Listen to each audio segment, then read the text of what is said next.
baca tulis, mengerti banyak hal. Guruku, terima kasihku.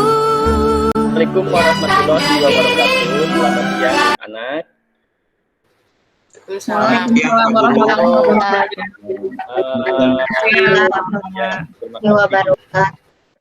Kita berjumpa lagi pada kali ini untuk melakukan pembelajaran. Nah, mudah-mudahan dengan segala keterbatasan yang kita miliki, karena kita belum bisa melaksanakan pembelajaran secara tatap muka karena pandemi ini. Mudah-mudahan tidak menjadi kalian patah semangat. Mudah-mudahan bagaimana cara kita bisa menyikapi bahwa keterbatasan ini, justru kita dengan keterbatasan ini harus memiliki semangat yang lebih, ya, seperti itu.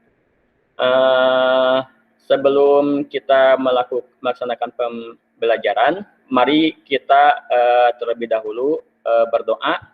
Nah, untuk kali ini Bapak mau yang memimpin doa Amir, silakan Amir. Baik, Bu. Teman-teman, sebelum pembelajaran dimulai, langkah baiknya kita berdoa dulu ya, menurut kepercayaan masing-masing. Berdoa mulai.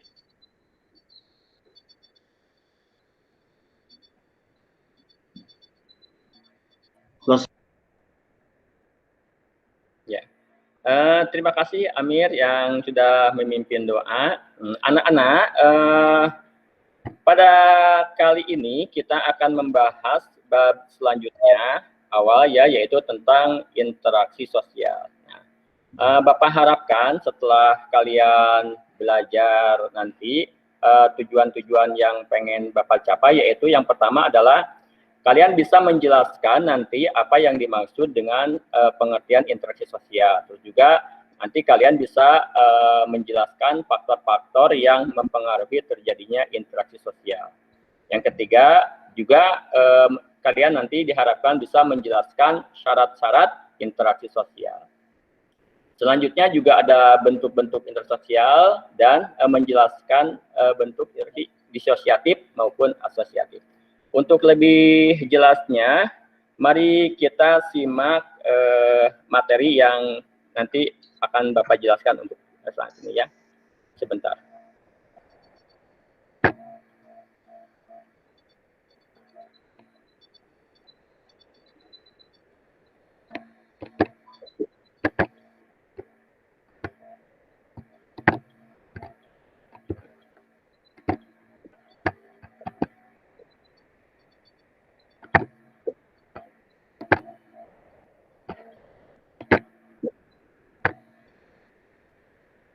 Baik, sudah ada belum?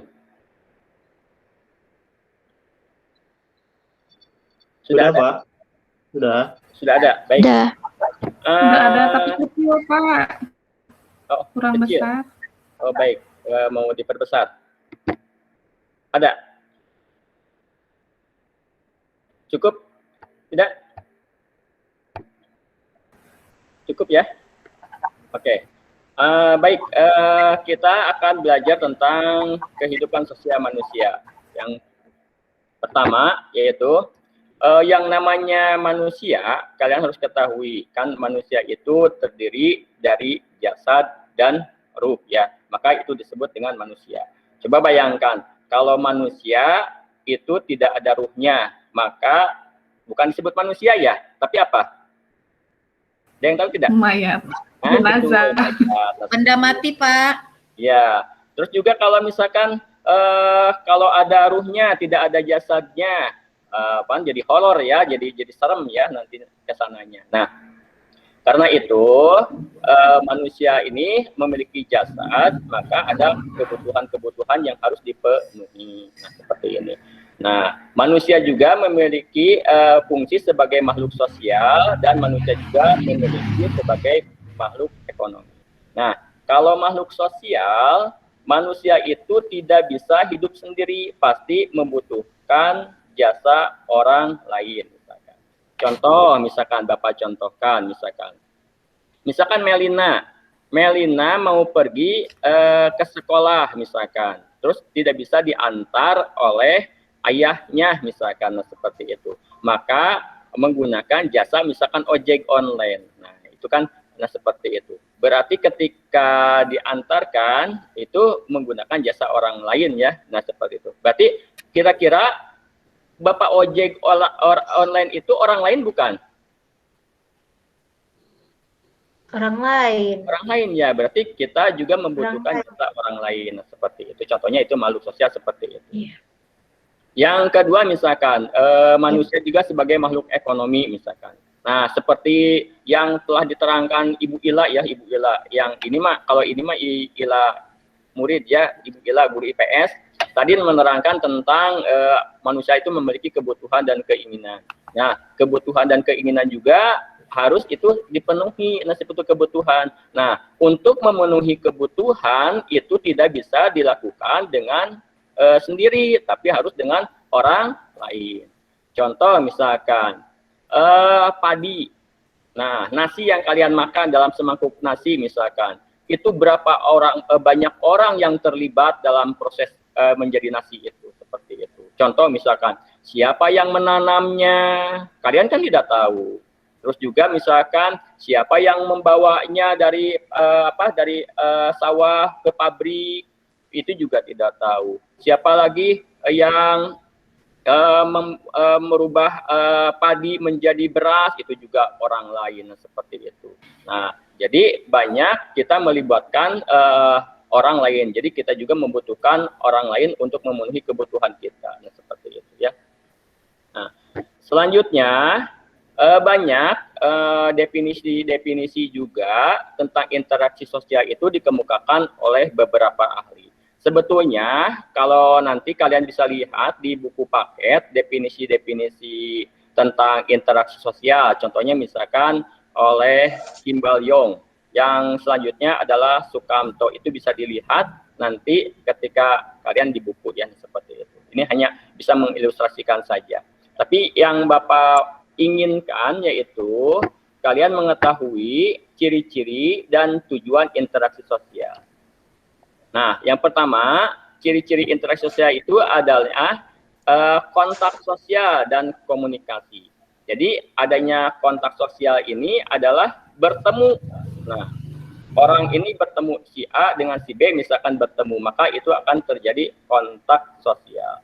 Nah, setelah bertemu, nanti orang itu melakukan komunikasi. Nah, komunikasi ini harus ada aksi dan ada reaksi. Nah, seperti itu ya. Jadi, kalau hanya bertemu, itu sudah terjadi kontak sosial, tapi belum bisa dikatakan sebagai interaksi. Tapi harus juga ada komunikasi. Contoh misalkan, ketika ibu kalian misalkan, bertemu dengan pedagang sayur misalkan, pedagang sayur. Nah, ketika bertemu itu terjadi kontak sosial. Jadi ibu kalian bertemu dengan abang sayur. Tetapi keduanya itu belum dikatakan interaksi sosial apabila si ibu dan si bapak si bapak sayur ya belum melakukan komunikasi. Nah, seperti itu, maka belum dikatakan sebagai interaksi sosial. Jadi kedua syarat ini harus terpenuhi. Yang keduanya adalah dilakukan 2 orang atau lebih. Nah, yang selanjutnya adalah bersifat timbal balik. Nah, seperti yang Bapak jelaskan tadi, jadi harus ada aksi dan ada reaksi. Nah, yang selanjutnya adanya penyesuaian norma-norma. Jadi ketika melakukan interaksi itu harus ada norma-norma yang dibuat atau dikaji ya. Karena kita kan ada peraturan norma itu kan peraturan yang secara tidak tertulis. Tetapi ketika kita melanggar norma itu sanksinya ada. Contoh misalkan norma kesopanan. Nah, ketika kita untuk melakukan berbuat sopan di depan umum, itu tidak ada aturannya seperti itu. Tetapi ketika kita melanggar norma tersebut, maka akan ada sanksi. Contoh misalkan kita dicuekan sama orang lain, nah, seperti itu. Nah, selanjutnya adalah tujuan interaksi sosial. Yang pertama adalah menjalin hubungan persahabatan, itu juga tujuannya. Yang kedua adalah menjalin hubungan usaha. Yang keempat adalah mendiskusikan sebuah permasalahan, itu juga. Yang terakhir adalah melaksanakan kerja sama. Nah, selanjutnya yang Bapak pengen sampaikan itu adalah faktor-faktor yang menjadi dasar terjadi proses interaksi sosial. Kenapa interaksi ini bisa terjadi? Yang pertama itu karena adanya imitasi.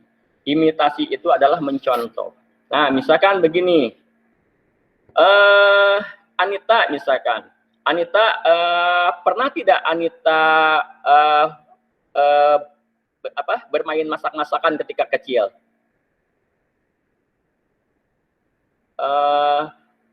Pernah. Pernah ya. Nah, mungkin itu dikarenakan dari proses imitasi. Jadi imitasi itu Anita misalkan melihat ibunya sedang masak. Nah, lalu Anita misalkan melakukan kegiatan masak-masakan. Nah, itu juga merupakan proses imitasi. Atau mungkin misalkan dari pengalaman lain, misalkan pernah tidak ada kalian yang melihat misalkan gaya bicara seorang anak sama seorang bapak itu mirip? Ada yang pernah lihat tidak? Kira-kira? Ada tidak? Ada, Pak. Pernah ya, Fikri? Pak, ada adik saya suaranya mirip itu bapak saya, Pak. Nah, itu juga merupakan sebuah proses imitasi.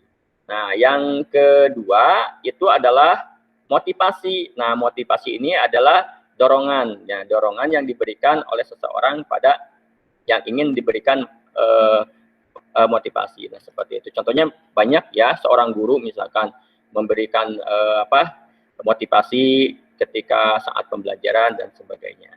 Nah, yang selanjutnya adalah sugesti. Siapa yang pernah pergi ke dokter? Saya, Pak. Saya, Pak, tidak? pernah, Pak. Saya, Iya, Pak. pernah. Pak. Ketika Saya kalian ke pergi, mantri, Pak. ya, ketika kalian pergi ke dokter, misalkan, kalian langsung percaya tidak terhadap obat yang diberikan itu bisa menyembuhkan kira-kira menurut kalian? Percaya tidak? Percaya, Pak. Percaya. Nah, padahal kan kalian sudah tahu obat itu dibuat dari apa dan sebagainya, tapi kalian langsung saja percaya terhadap obat itu bisa menyembuhkan kalian. Nah, itu adalah sugesti yang diberikan oleh dokter terhadap kalian. Nah, seperti itu. Yang selanjutnya adalah identifikasi. Nah, identifikasi ini adalah keinginan seseorang menjadikan dirinya identik menjadi orang lain. Pak, mau Pernah bertanya, tidak? Pak. Ya, apa? Kalau uya-kuya itu sugesti bukan, Pak? Ya, Hipnotis. betul. Itu uya-kuya itu sepertinya melakukan sugesti karena menjadi orang itu maaf ya, ilmunya itu bagian dari sugesti. Jadi orang itu langsung percaya, padahal itu ini ya, mungkin bagian dari ilmu sugesti seperti itu mungkin. Ya, ya untuk sementara ya jawabannya. Iya, Pak. Makasih, Pak. Yang selanjutnya tadi identifikasi. Identifikasi itu adalah menjadikan dirinya identik untuk menjadi orang lain.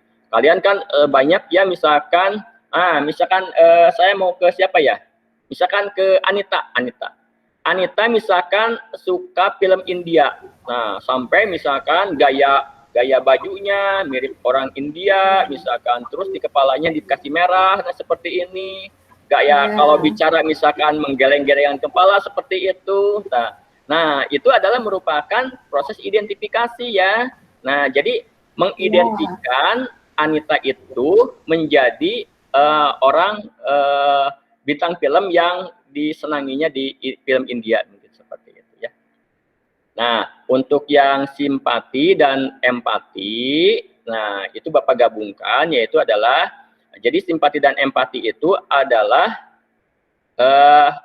bisa merasakan, bisa memposisikan dirinya pada orang lain. Contoh misalkan seperti ini. Ketika misalkan Resa sakit, ternyata Amir sedih misalkan seperti itu ya, Amir sedih. Nah itu merupakan sifat dari simpati. Nah seperti itu. Tapi ketika misalkan Amir berbicara misalkan ke bapak, misalkan Amir nanti pulang sekolah mau ke rumah Resa terus mau membawa buah-buahan. Nah itu bukan simpati lagi, tetapi empati. Nah seperti itu. Atau misalkan Erwin melihat misalkan Persib menang misalkan, terus jingkrak merasa senang gitu seperti itu. Itu juga merupakan simpati. Seperti itu ya. Nah, selanjutnya tadi sudah dijelaskan sebetulnya bahwa syarat interaksi ini ada kontak sosial dan ada komunikasi. Nah, kontak sosial ini ada dibagi dua, menjadi kontak sosial primer. Jadi kontak sosial primer ini bertemu langsung. Misalkan Amir bertemu langsung bisa dengan Lucy, misalkan bertemu langsung. Itu adalah kontak primer. Tapi karena kemajuan teknologi ditemukan handphone misalkan, terus juga misalkan internet, maka kita bisa menggunakan atau berkomunikasi lewat jarak jauh. Nah, itu juga berarti itu tidak bisa dikatakan kontak primer lagi, tetapi merupakan kontak sekunder. Nah, karena menggunakan media, nah seperti itu ya. Nah, ada kontak sekunder juga dibagi menjadi kontak sekunder langsung.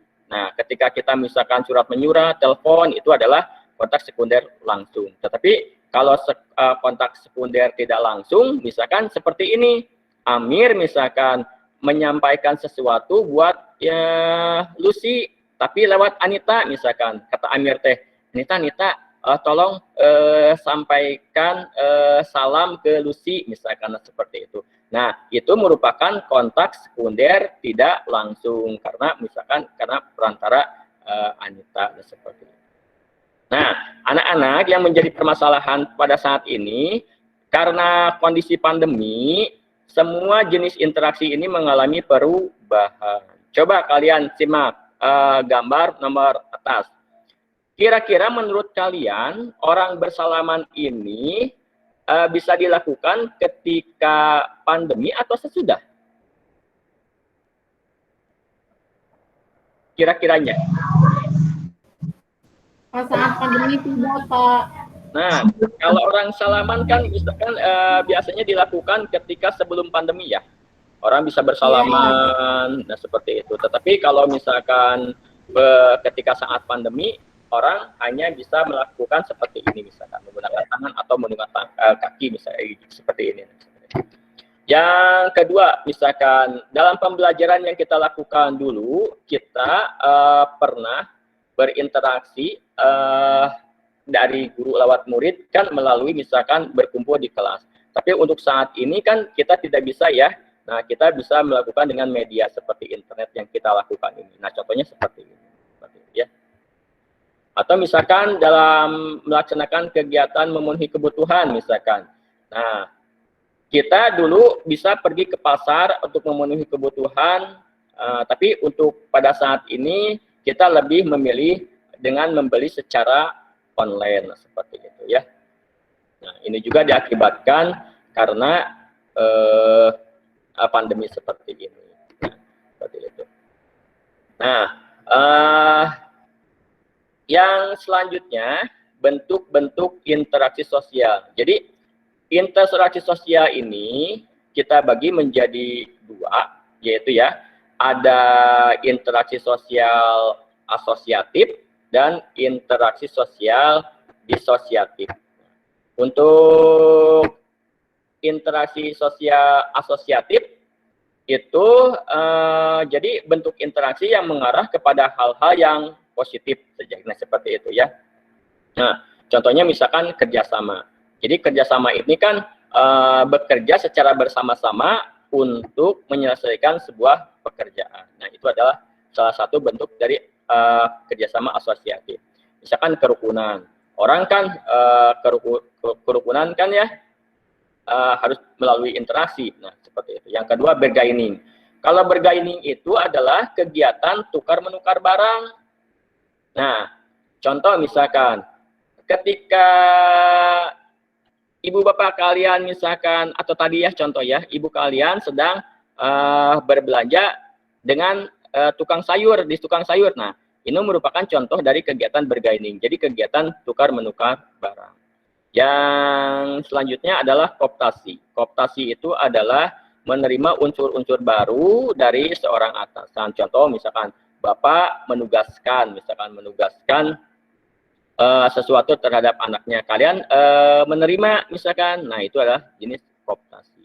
Yang selanjutnya adalah koalisi. Nah, koalisi ini adalah jenis kerjasama dua organisasi atau lebih untuk mencapai suatu tujuan. Contohnya misalkan kemarin ada Pak Prabowo dan ada Pak Jokowi untuk memenangkan kursi presiden ya yang diusung oleh beberapa partai koalisi. Nah, itu adalah bentuk koalisi. Nah, selanjutnya adalah joint venture. Nah, kalau joint venture ini adalah kerjasama dua perusahaan atau dua organisasi untuk mencapai suatu tujuan. Nah, apabila tujuannya sudah tercapai, maka joint venture ini, kerjasamanya ini sudah selesai. Nah, seperti itu. Nah, selanjutnya ada coercion. Kalau coercion adalah akomodasi, ya maaf ya, akomodasi. Kalau akomodasi ini adalah kan kalau interaksi itu pasti terjadi masalah-masalah ya. Nah, untuk menyelesaikan permasalahan atau konflik-konflik, nah ini dilakukan secara akomodasi. Nanti kalian simak, nanti kita jelaskan mungkin karena waktu ya. Ada coercion, ada kompromi, arbitrase, ada koalisi, toleransi, stalemate, dan adjudikasi. Nah, selanjutnya ada asimilasi. Asimilasi ini adalah percampuran beberapa kebudayaan membentuk kebudayaan yang baru. Jadi contohnya misalkan di Jakarta nih, asimilasi. Jadi di Jakarta kan ada orang Ambon, ada orang Sumatera, dan ada orang mana lagi, orang Irian Jaya misalkan. Mereka bergabung dalam suatu wilayah. Nah, mereka akan membentuk kebudayaan yang baru. Jadi misalkan orang Bataknya tadinya ada daya keras, jadi turun dan sebagainya. Jadi membentuk kebiasaan yang baru. Nah, itu disebut dengan asimilasi. Nah, kalau alkulturasi itu adalah pencampuran beberapa kebudayaan tanpa menghilangkan kebudayaan yang lama. Contohnya misalkan di Kudus, di Masjid Kudus itu ada menara masjid, tapi bentuknya seperti kuil. Nah, seperti itu. Nah, itu adalah contoh daripada akulturasi. Nah, yang selanjutnya juga ada bentuk interaksi disosiatif. Nah, kalau disosiatif ini adalah bentuk interaksi yang mengarah kepada hal-hal yang negatif. Nah, contohnya misalkan di sini ada persaingan. Nah, persaingan ini bisa dikatakan dengan perlawanan ya, perlawanan. Baik itu misalkan oleh individu dengan individu ataupun dengan antar individu dengan kelompok atau kelompok dengan kelompok. Nah, seperti itu. Nah, selanjutnya ada kontravensi. Nah, untuk kontravensi itu adalah posisinya berada di antara persaingan dan konflik. Nah, ini kontravensi itu di antara seperti itu. Contohnya lebih mudah ketika misalkan kampanye. Nah, misalkan ketika kampanye kan ketika orang berpidato misalkan di media, misalkan calonnya ya, itu seperti tidak ada masalah kan ya, seperti itu. Tetapi di belakangnya itu banyak terjadi masalah-masalah. Nah, itu adalah kontravensi. Tapi kontravensi itu sudah ada permasalahan, cuman permasalahannya belum bisa terlihat secara nyata. Nah, kalau konflik, nah itu sudah bisa terlihat oleh kalian. Konflik itu misalkan orang berantem secara misalkan adu mulut gitu ya, misalkan kalau bahasa Sunda nama pasea, nah seperti itu. Nah, itu adalah merupakan salah satu dari konflik. Nah, mungkin untuk materinya Bapak cukup sekian. Untuk materi ini karena penyampaiannya begitu cepat ya, materinya terlalu banyak, mungkin ada Ada yang mau ditanyakan tidak sebelumnya? Sedikit aja Pak, saya mau bertanya. Ya, Alex, silakan Alex. Berarti tadi dikatakan bargaining itu tukar menukar ya Pak. Apakah barter itu, kegiatan barter itu termasuk dalam klasifikasi bargaining itu Pak? Terima Ya. kasih Pak. Ya, baik. Terima kasih Alex, pertanyaan yang bagus. Nah, kalau bargaining itu kan kegiatan tukar menukar barang. Nah, ketika yang membedakannya kalau barter itu antara barang dengan barang. Tetapi kalau kegiatan jual beli itu kan antara yang ditukarkannya antara uang dengan barang. Jadi ada barang yang digantikan dengan uang. Nah, itu juga bisa dikatakan sebagai bargaining. Begitu aja Alex ya. Ada Terima lagi? kasih Pak Guru. Ya, ada lagi. Kalau tukar menukar kepentingan itu bargaining bukan Pak? Oh, kalau kepentingan, kira-kira menurut Ila kepentingan itu barang bukan? Bukan Pak. Nah, makanya tidak bisa dikatakan sebagai bargaining. Tapi kalau Oh, bargaining, jadi bargaining tuh harus barang ya Pak yang ya, ditukerinnya ya betul. Pak? Ya, betul seperti itu. Ya. Oh iya Pak, makasih Pak. Ada lagi? Ini Pak, saya mau nanya. Ya. Itu Pak, ini masalah yang sugesti imitasi itu ya Pak, tentang itu. Ya. Kalau yang kayak misalkan gini, kita kayak masuk angin gitu gini-gini, harus dikerok. Apakah itu sugesti Bapak? Apa kita sebenarnya cukup beli obat aja, nggak usah dikerok? Baik.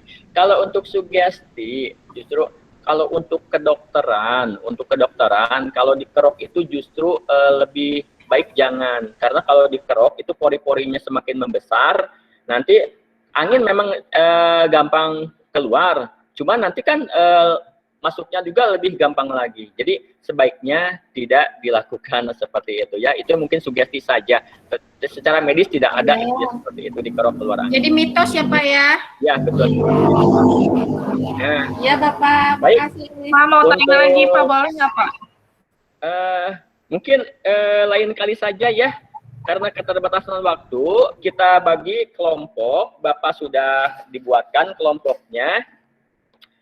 Yang kelompok pertama, Melina, Rahmawati, Titi, Resa, dan Erwin. Yang selanjutnya, kelompok 2 itu Anita, Fikri, Rusiana, Ila, dan Amir. Itu adalah kelompok 2. Nah, nanti Bapak share ininya di Google Classroom, soalnya, atau juga di WA juga bisa. Nah, ini contohnya, sebentar.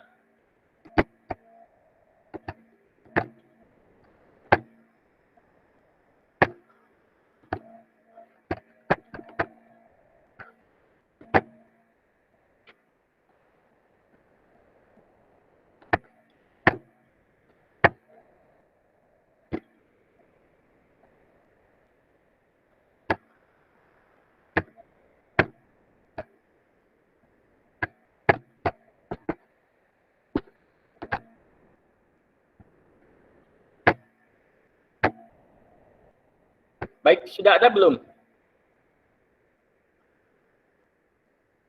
Ya, sudah ada? Sudah Pak. Baik. Sudah, Pak. Ini LKPD-nya. Ya Pak. Ya, ini LKPD-nya. Nanti kalian isi yang Bapak pengenkan. Misalkan kan tadi sudah bagi kelompok ya. Untuk kelompok 1 misalkan Melina. Nanti Melina untuk menjawab nomor 1. Nah, yang kedua juga Rahmawati itu untuk menjawab nomor 2. Nomor 3-nya oleh Titi, nomor 4-nya itu oleh Resa, dan nomor 5-nya oleh Amir ya, Amiruddin.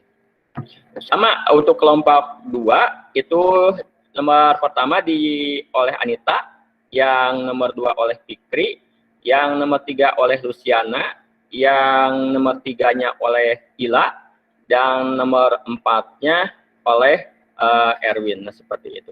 Nah, nanti yang Bapak harapkan kalian chat ya untuk pengerjaannya. Misalkan untuk nomor 1 kan Melina dengan Anita. Nah, kalian bisa berdiskusi. Nah, seperti itu untuk merumuskan jawaban yang sempurna. Nah, seperti itu. Nomor 2 juga misalkan Rahmawati dengan Fikri, itu kalian bisa berdiskusi lewat chattingan WA sajanya seperti itu. Nanti kalian sudah menchat, sudah mendiskusikan dengan antar kelompok, nanti kalian membawa jawaban-jawabannya ke kelompok masing-masing. Nah, nanti kalian silahkan untuk merumuskannya dalam LKPD seperti itu. Kira-kira paham tidak maksud tujuan Bapak? Mas, paham Iya, tidak? Pak, paham, Pak. Paham, Pak. Nah, Bapak kasih waktu misalnya untuk ini 20 menit ya.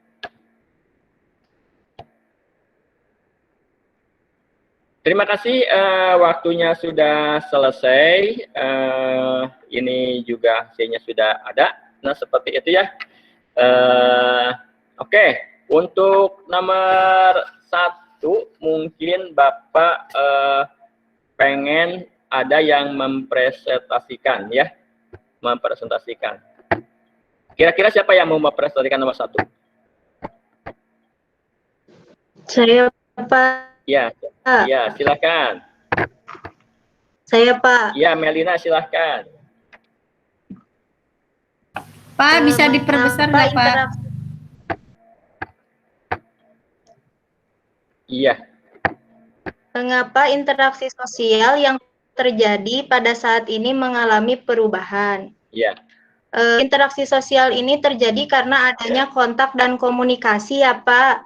Iya, betul. Kontak itu kan artinya bersentuhan. Jadi kalau identiknya yang namanya interaksi itu bukan dengan adanya kontak. Tetapi karena sekarang pandemi, sebenarnya kontak dan komunikasinya ada, cuman tidak bersentuhan secara langsung. Karena Ya, kalau pada saat pandemi kita bersentuhan, dikhawatirkan nanti akan menularkan virus penyakit, Pak. Jadi sebenarnya interaksinya tetap ada, interaksi sosial, cuman perbedaannya tidak ada kontak secara bersentuhan gitu. Ya, Seperti ini kan bertatapan saja itu juga sudah kontak, Pak, tetapi tidak bersentuhan gitu, Pak. Mungkin menurut saya seperti itu. Seperti itu. Bagus ya. Mungkin ada lagi yang mau menjawabkan? Tadi siapa? Anita mau? Iya, iya Ya. Pak, mau menambahkan juga sedikit ya.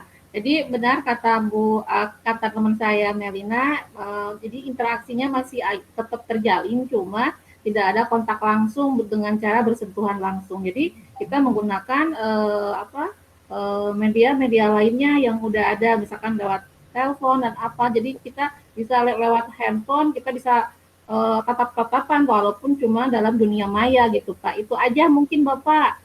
Nah, iya, baik sekali jawabannya. Jadi jawabannya saling melengkapi ya, kata Melina kan, karena kontak sosial itu harus ada terjadi ketemu. Tapi sekarang karena pandemi ya, itu karena kita memiliki keterbatasan, tetapi interaksi juga harus kita laksanakan. Jadi sehingga menggunakan media seperti itu. Nah, mungkin dari kelima pertanyaan tadi sudah, Bapak sekarang pengen karena sudah baik ya kalian cara penyampaiannya, nanti Bapak akan untuk melihat kemampuan kalian pencapaian materi ini, mungkin nanti Bapak akan share soal di Classroom dalam bentuk Google Form, harus kalian kerjakan. Nanti Bapak kasih waktu sekitar 5 menit saja cukup, karena soalnya juga cuma 5, nanti kalian bisa langsung melihat hasilnya di handphone kalian. Nah, nanti kalian dikasih waktu dari sekarang, silahkan untuk mengerjakan soal di Classroom. Silahkan untuk mengaksesnya di Classroom, soalnya sudah Bapak siapkan. Sekarang dipersilahkan.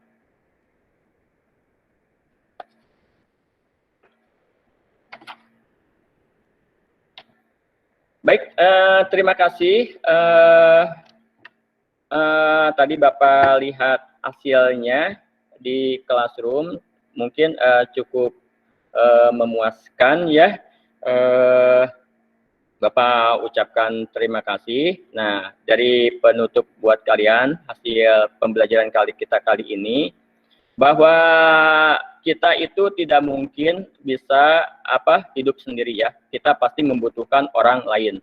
Nah, ketika membutuhkan orang lain, maka kita akan terjadi interaksi antar sosial. Nah, karena keterbatasan sekarang pada saat pandemi saat ini, maka banyak sekali interaksi-interaksi yang mengalami perubahan. Mungkin itu saja ya yang Bapak ingin sampaikan. Untuk selanjutnya mungkin Bapak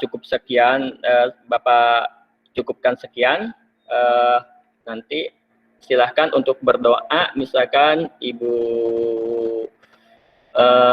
Ila saja, silahkan. Ila silahkan untuk menutup. Baiklah teman-teman, untuk mengakhiri kegiatan ini, semoga kegiatan ini bermanfaat. Kita sudah banyak mendapatkan ilmu dari Pak Ius. Kita akhiri dengan doa. Berdoa mulai. Selesai.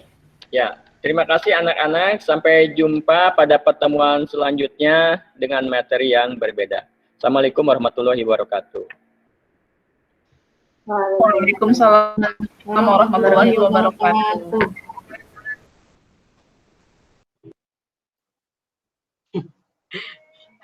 Kenalan Pak Yus. Soal Pak Yus. Buyar ini. Kesantiis. Tenang Pak. Sok Pak Erwin silakan komen. Baik Bu, terima kasih. Selamat siang menjelang sore teman-teman semua, Bu Neni dan Pak Iwan. Ada beberapa catatan, meskipun tadi sudah bagus ya yang ditampilkan Pak Yus. Yang pertama sudah ada pembelajaran kontekstual, tadi banyak yang disampaikan pembelajaran kontekstualnya, jadi disesuaikan dengan kondisi siswa-siswi sekarang ini. Lalu juga sudah dapat menciptakan suasana pembelajaran, suaranya juga sudah cukup jelas, tidak ragu-ragu, tapi memang tegas ya suaranya langsung gitu ya. Lalu ada beberapa catatan. Yang pertama, tadi mungkin belum ada absen ya, belum ada absen, mungkin terlupa, wajar kalau memang terlupa gitu ya. Tapi memang mungkin ini jadi catatan. Lalu juga saya masih melihat Pak Yus, masih ada typo di PPT. Meskipun ini sebenarnya sepele, tetapi ini berangkat dari pengalaman saya Bapak Ibu. Jadi ceritanya waktu itu saya tuh ingin memberikan pengumuman, saya di WA itu pakai telunjuk saya ke atas gitu ya. Tapi karena salah, saya pakai jari tengah gitu, karena salah tipe itu. Nah, karena kesalahan ini itu membuat heboh gitu ya. Padahal cuman salahnya dari jari telunjuk menjadi jari tengah gitu ya. Jadi tadi ada beberapa tipe di PPT, itu juga nanti bisa menimbulkan apa ya, istilahnya sedikit ini ya, Pak, itu biasanya anak tuh suka cari-cari lah, cari-cari perhatian dari tipe-tipe itu. Lalu juga masih ada tulisan PPT yang masih tertumpuk di gambar, sehingga tadi ada beberapa tulisan yang nggak semua sih, cuman ada beberapa tulisan yang memang kurang jelas karena tulisannya hitam, kebetulan menumpuk di gambar yang landscape-nya gelap, sehingga apa ya, tidak terlihat di PPT-nya. Tapi secara keseluruhan memang sudah cukup baik bagi saya Pak Iwan, Pak Yus, bagi saya itu sudah cukup baik. Hanya tadi ada beberapa catatan-catatan yang mungkin saya juga akan alami kalau saya juga grogi ya, mungkin nanti ketika setelah Pak Yus gitu ya. Mudah-mudahan tidak gitu ya. Karena memang di sini juga kita sama-sama belajar. Saya juga ketika ada tes PPL di sekolah saya, itu juga saya juga deg-degan gitu kan. Karena biasanya kalau di sekolah saya itu untuk kenaikan pangkat pun itu masih ada tes PPL gitu Pak, untuk pengembangan kinerja guru juga. Nah,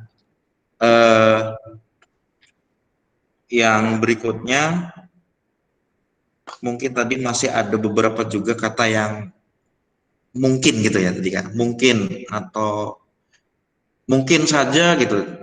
Kalau anak mungkin nanti kalau anak yang kritis pasti akan mengejar. Yang pasti gimana Pak gitu kan, pasti gitu. Tadi sepertinya tadi Pak Yus masih bilang tadi ada yang mengatakan anak menjawab lalu ya mungkin karena ya mungkin saja gitu.